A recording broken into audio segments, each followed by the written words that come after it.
What's good, people? It's Beat Butcha, and you're watching Listen Close on Lissen Up TV. What's good, people? It's Beat Butcha, and you listen. Yo, bro, you have no idea how many times I did that the drop by Queensbridge. You know how many times I fucking did that? Hi, I'm Beat Butcher, and you're watching Listen Close on Lissen Up TV. Hi.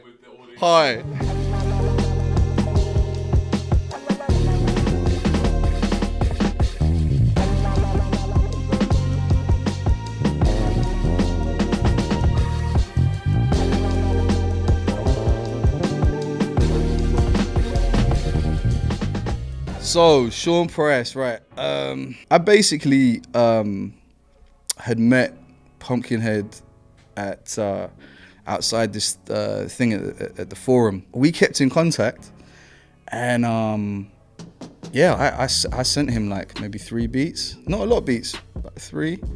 And one of them was like the Battering Bars song. And he was like, "Oh, love this joint, I'm gonna get Shawn Price on it, it's for my album." Maybe like a week or 2 after that, I had Shawn Price hit me like directly. He was like, "Yo, I want to talk to you. Like, I want some more beats."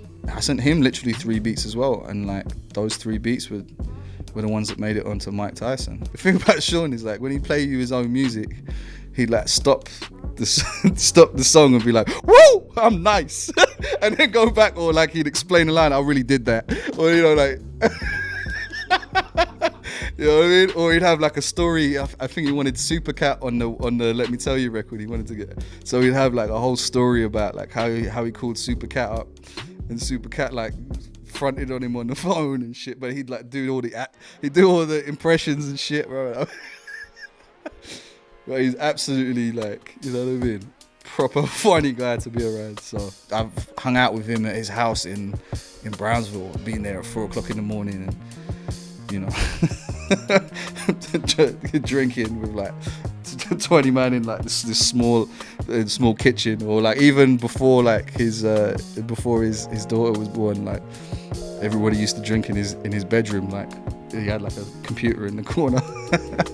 I was really a G-Unit fan. Like I was a massive G-Unit fan, and obviously I've been a Mobb Deep fan too. But I kind of felt like Mobb Deep were like untouchable. I felt like I couldn't reach them.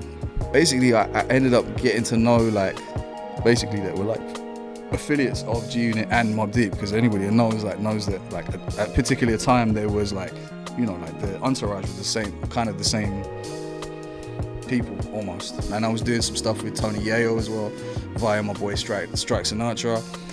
And one day I was like, I'd gone out with my boy Jameson, and we got really drunk. And I left my passport in the fucking taxi, which also had my money in it. I bumped into like one of my boys, who I hadn't seen for like 2 or 3. I hadn't seen him for about 2 years, and Lord Nez, and he was like, "Look, I'm going to the Infamous Studios later on. You wanna roll with me?" I'm like, "Bro, I ain't really got any money. Like I don't know, you know, I don't know how I'm gonna get around." Don't worry about that, I got you, bro. Just come with me, man. We'll get a ride. Mobb Deep are like the sound, you know, like the Infamous was like the soundtrack to my like youth and shit. Like I literally, that's like my favorite album of all time. For me to be there, you know what I mean? Especially when I wasn't really even intending. I thought, you know, Mobb Deep are out. They're untouchable. I don't think I can actually even get in contact with them. You know, for that to happen, like just a matter of fact kind of way. And the mad thing is also that Prodigy said, because El Chapo, I'd done like 70% of a tape for Tony Yayo, which was called El Chapo. P had basically been working out to Perception Is Everything, which is one of the joints I did. He was like, "Oh, that's the hardest beat." He was like, "Duh." She's like, "Oh man, what the fuck? This is crazy." Like, Prodigy showed me a lot of love. Like he basically, the first 4 beats or something that I played him, like those are the beats that was like Dead Man's Shoes, the super cracked beat, that the Lloyd Banks beat. Like he wanted to use that too, but then later on in that week, like Banks like recorded on it, and I was like, well, they've got another 3 of my joints, like, you know. Skull and Bones, and then one other joint as well, which never came out. The end of that day was just like, I was like, it was all worth it. Getting drunk with Jameson and losing my passport, it was all worth it, you know.